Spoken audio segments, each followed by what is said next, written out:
Hello everybody, today I'd like to show off my latest Twisty puzzle creation. This is the 4x4x6. And unlike most of my recent puzzles, this one is nothing new. In fact, it's been mass produced for probably over a decade now, and that version is of quite high quality, which is part of the reason I never made one. However, an opportunity arose recently, so here it is.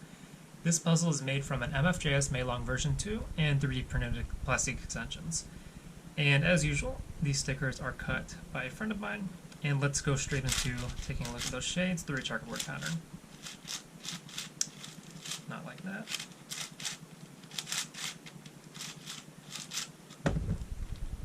As we can see, these standard shades look great. And it should be noted that because the puzzle, the Meilong 6x6 version 2 is only made stickerless, the inner puzzle is stickerless, and this is especially prevalent on the towers that I make, but there is some show through of the inner colors, and I ultimately decided not to paint the inside, the internals, because that would disrupt the turning quality, so that is just a trade-off. But as a result, the puzzle turns quite well, and looks good from most angles. Now, something you might immediately notice is how compact this puzzle is. In fact, if I bring in a standard size 3x3, it is barely larger despite the extensions. And in fact, the base MFJS version 2 is only 61 millimeters, which makes it barely larger than a 3x3. In fact, I have an unmodified version right here.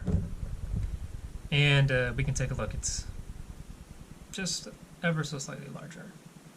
And in addition to that, the inner cubies of this puzzle are quite small. The outer layers are larger, which means the extensions do not have to be as large.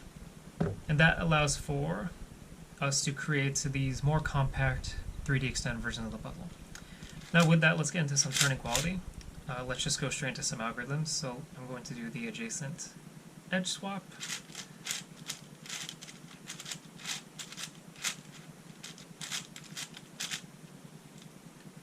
There we go, and I'll do it again.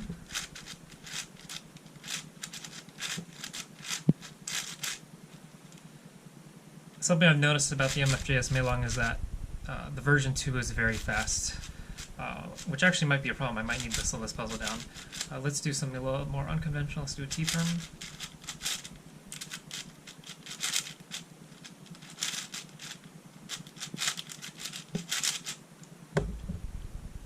So yeah, it's pretty good. And I forgot to mention this earlier, but this version is post-processed, as you can hear. Don't hear that scratchy 3D printed sound. Let's go ahead and do the final layer setup algorithm.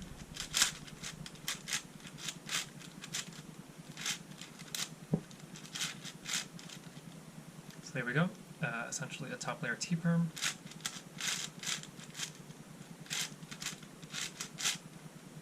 And there we go again.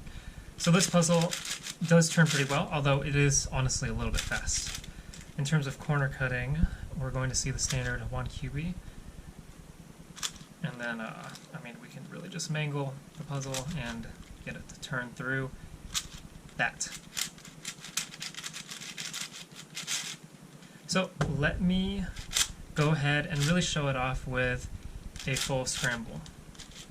Now this is a tower shapeshifter, which means that in order to fully scramble it, I want to start off with making 180-degree turns in the 4x6 layer directions, and then the other layers I can turn by 90 degrees. Essentially, when we want to scramble it, shape preserved for this first part.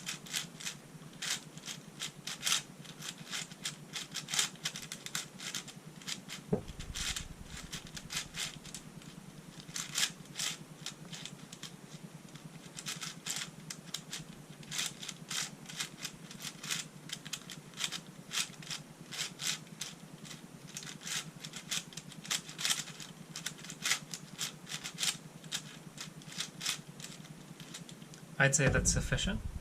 And now what we can do is we can turn all layers in 90-degree increments, and that will allow us to shapeshift the puzzle.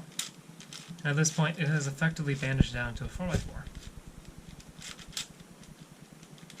And that is actually going to be the first step of solving the puzzle, is to reduce it back down, or is to return it back to shape by first solving it like a 4x4. And then it solves similarly to a domino, like the 3x3x4.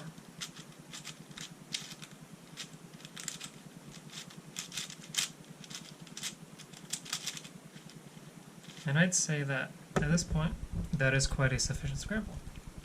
So I am going to go ahead and solve this now, and thank you all so much for watching, and I'll see you in the next one.